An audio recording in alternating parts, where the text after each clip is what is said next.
జఫర్, ఈ 3 పెగ్గుల్ని ఒక్కసారే హడాల్సి అనిపిస్తున్నా?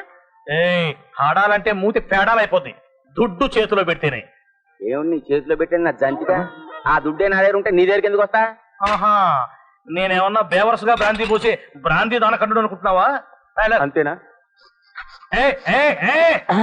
గ్లాసు మూతికి తగిలితే మూతి మూకుడైపోద్ది. సరేరా, నేనే మందు మూతితో తాగనే తాగను. మూతితో తాగవా?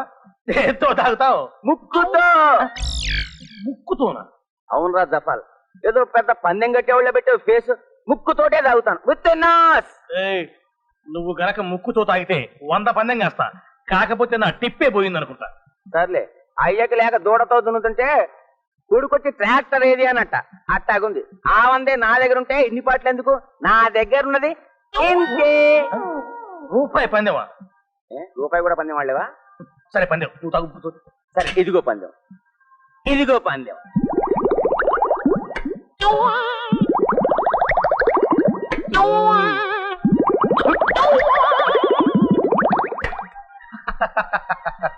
సారీ రాజప్ప, నువ్వే గెలిచావు. కింద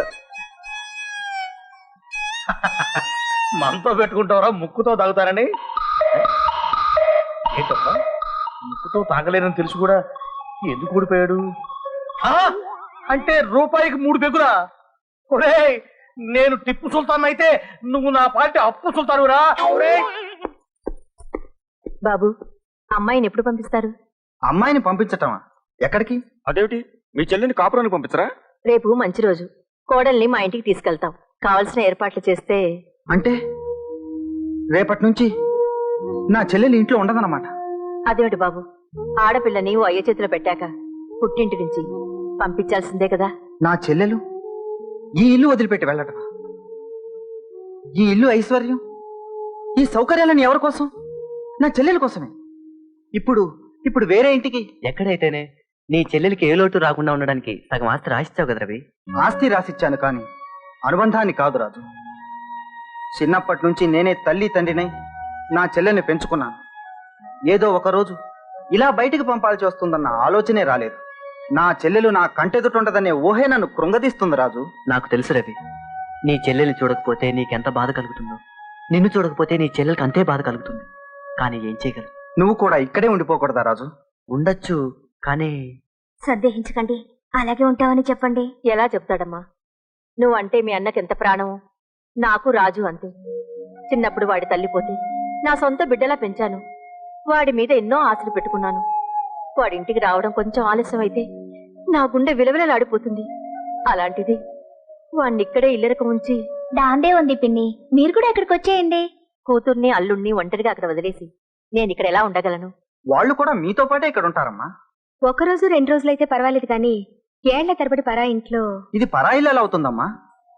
ఈ ఇల్లు నాతో పాటు రాజుది కూడా అయినప్పుడు మీదే అవుతుంది. ఇది మనందరి ఇల్లు. బ్రదర్ బాగా చెప్పాడు. అత్తయ్య, అతను అంతగా చెప్తున్నప్పుడు మనం ఒప్పుకోకపోతే పాపం బాధపడతాడు. అసలే అతని మనసు సున్నితం. నాకు ఛాన్స్ ఇస్తే మనందరి తరపున నేనే ఒప్పేసుకుంటాను. సరే, నా బిడ్డ రాజు కోసం నేను ఒప్పుకుంటున్నాను. ఇల్లరికం ఇంటూ ఇల్లరికం is equal to అల్లరికం.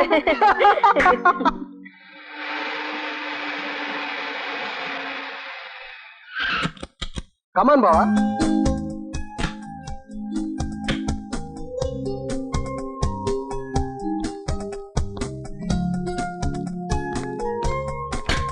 Good morning sir. Good morning sir. Good morning sir. Good morning dear friends. ఈ రోజు నుంచి ఈ ఫ్యాక్టరీకి కొత్త ఎండి మిస్టర్ రాజు. నాతో సహకరించినట్టే కొత్త ఎండి గారికి కూడా సహకరిస్తారని ఆశిస్తున్నాను.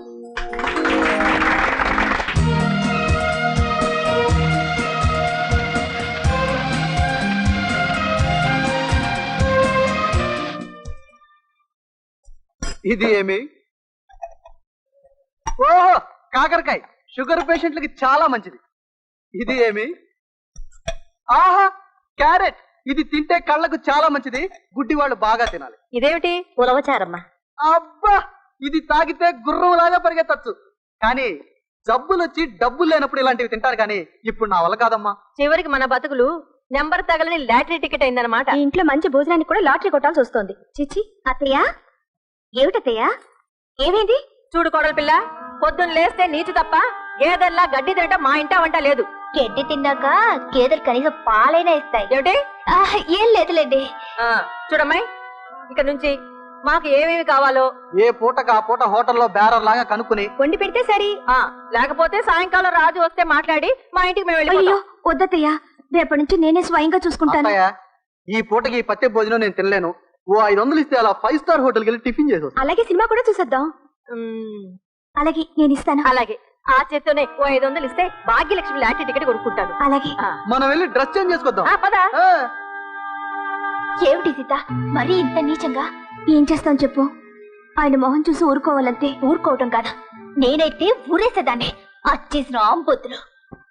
Bye you idiot. Hello Bujji. Hello. Congrats రా. హాయ్. కూడా అయినందుకు చాలా సంతోషంగా ఉంది. Very glad. కంగ్రాచులేషన్స్ రా. టిప్పు సుల్తాన్. Yes sir. ఏంటి ఏంట్రా అంత చులకనగా మాట్లాడుతున్నావు? ఇప్పుడు మన పొజిషన్ ఏంటో తెలుసా? నిన్ను ఈ క్లబ్ ని కలిపి కొనగలను. ఆట రాసుకో. నువ్వు దున్నే దున్నుడికి ఏతం కూడా ఎత్తాలా అందుట వెనకది ఒకటి, నువ్వు తాగే తాగుడికి ఆర్డర్ రాసుకోవడం ఒకటి. చెప్పు రై తిప్పాయ్, ఏమిట్రా కస్టమర్స్ తో మర్యాద లేకుండా మాట్లాడుతున్నావు? ఆయన ఎవరు అనుకున్నావు? మన క్లబ్ కి గౌరవనీయులైన ఖాతాదారులు, పేరు బుజ్జి. ఆయనకి ఏం కావాలన్నా ఇచ్చేయి, no bill. Thank you boss. Mister Tipu Sultan చూసుకోమ్మా. మీరేం సార్, అయ్యగారు చెప్పిన తర్వాత క్లబ్ అంతా మీదే. ఏమిటి బ్లాక్ తేలేదా? బ్లాక్ తేకుండా ఇంత ఖర్చు చేసి ఏ లాభం? భాయ్ బ్లాక్ నెక్స్ట్ మంత్ వస్తుంది భాయ్. క్యాష్ కూడా నెక్స్ట్ మంత్ కడతాం. ఇప్పుడు తెచ్చిన పార్ట్స్ కి 10 లక్షలు ఇస్తేనే బ్లాక్ వస్తుంది. నువ్వు మళ్ళీ తిరిగి వస్తావు నమ్మకం ఏంటి? ఇక నువ్వు బ్లాక్ కోసం ఎక్కడికి వెళ్ళనక్కర్లేదు. నిన్నెక్కడికి పంపించాలో అక్కడికి నేనే పంపిస్తా.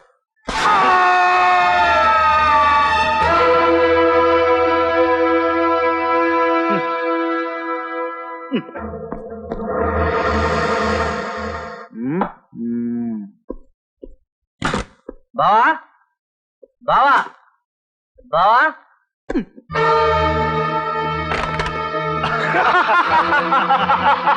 ఖాన్ గారు, ఖాన్ గారు,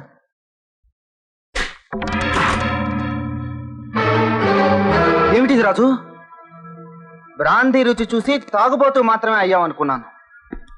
రక్తం రుచి చూసి హంతకుడిగా కూడా మారావన్నమాట. లేదు లేదు. ముందు నువ్వు కొంచెం వెళ్ళిపో. మరి నువ్వు నా సంగతి నేను చూసుకుంటాను. ముందు నువ్వు కొంచెం వెళ్ళు.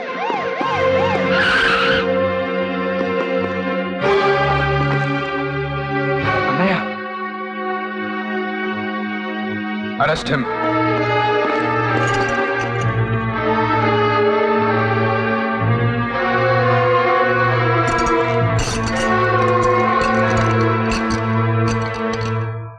ఆగు!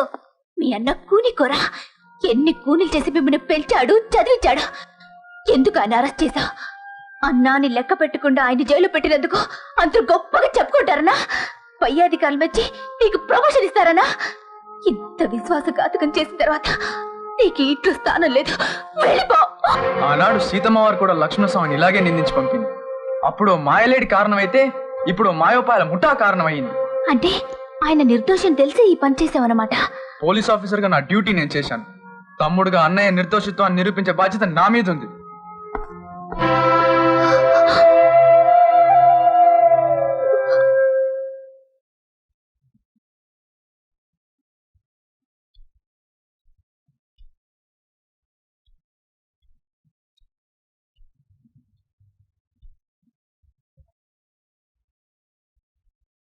అన్నయ్య,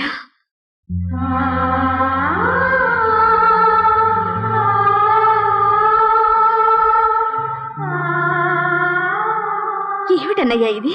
ఈ పోలీసు వాళ్ళకి ఏమైనా పిచ్చా? నిన్ను జైల్లో పెట్టడం ఏమిటి? జైల్లో కాకపోతే హంతకుణ్ణి మరి ఇంకెక్కడ పెడతారమ్మా? ఇంపాసిబుల్.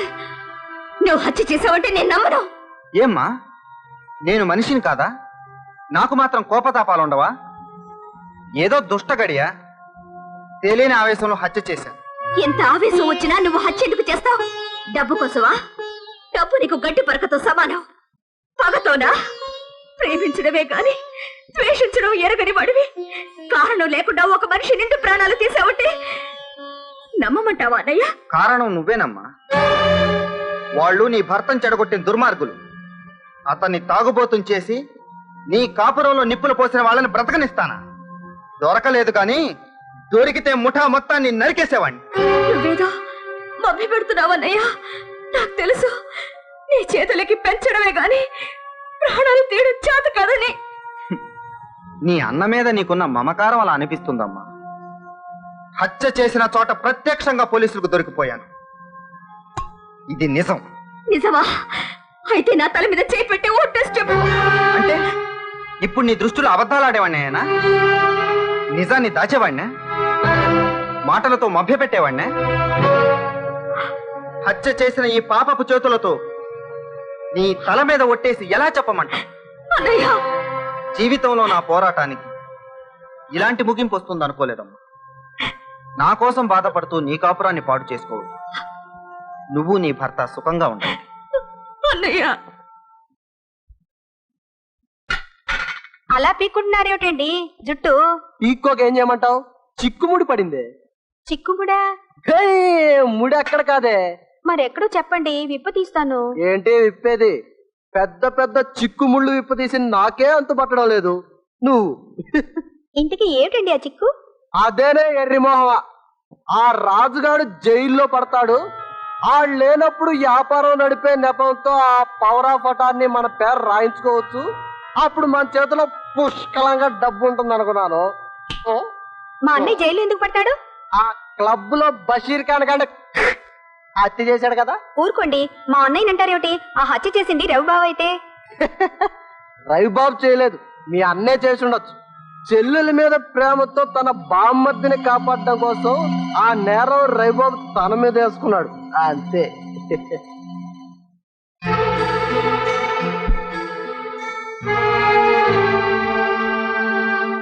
ఏమిటి లక్ష్మి, ఏమిటి నువ్వు అనేది?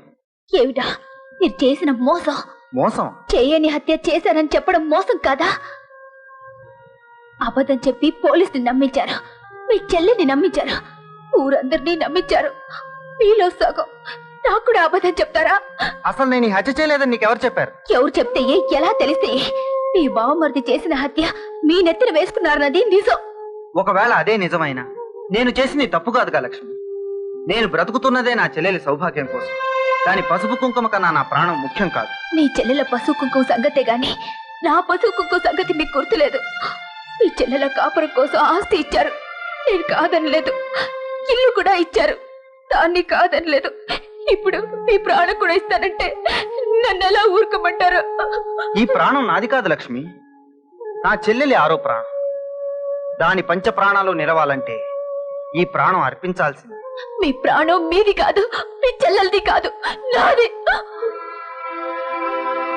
మీరు నా మెడలో తాళి కట్టిన మరుక్షణం నుంచి మీ ప్రాణం నాకు తాకట్టు.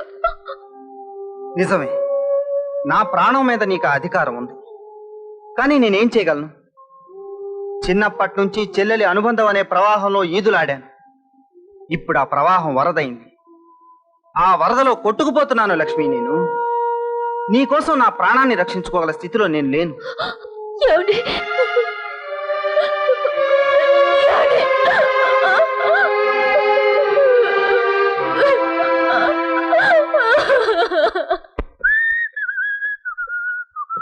ఏంటి గురు ఆలోచిస్తారా? ఎంత కష్టపడి స్టార్ట్ చేసిన దొంగ నోట్ల ప్రెస్ సగంలో ఆగిపోయింది కదా, దానికి పెట్టుబడి ఎలాగా అని ఆలోచిస్తున్నా. నిజమే, మన ప్లాన్ చివరిలో ఫెయిల్ కాకుండా అనుకున్నది అనుకున్నట్లుగా జరుగుంటే ఈ పాటిగా రాజుగారి చేత పవర్ ఆఫ్ అటాన్ని రాయించుండే వాళ్ళం. డబ్బు అరేంజ్మెంట్స్ అన్ని జరిగిపోయింది. ఏం చేస్తాం, డబ్బెగ్గొట్టడానికి ఆ కానుగాడిని హత్య చేసి ఆ నేరం రాజుగాడిని ఎత్తిన వేద్దాం అనుకున్నాం. ఆఖరి క్షణంలో ఆ రవి వచ్చి ఆ నేరాన్ని తన్నెత్తి మీద వేసుకుంటాడని మనం ఊహించామా? ఎంత ద్రోహం చేస్తారా? మీ అంతు తేలుస్తాను. ఇప్పుడే పోలీసులకు రిపోర్ట్ ఇచ్చి మిమ్మల్ని అందరినీ పట్టిస్తాను. పోలీసులు దాకా ఎందుకురా, నువ్వు అసలు ఫోన్ దాకా వెళ్ళలేవు. కంగారు పడకు, నీ భార్య సీతాదేవి కూడా మా బందీగా నీ దగ్గరకే వస్తుంది.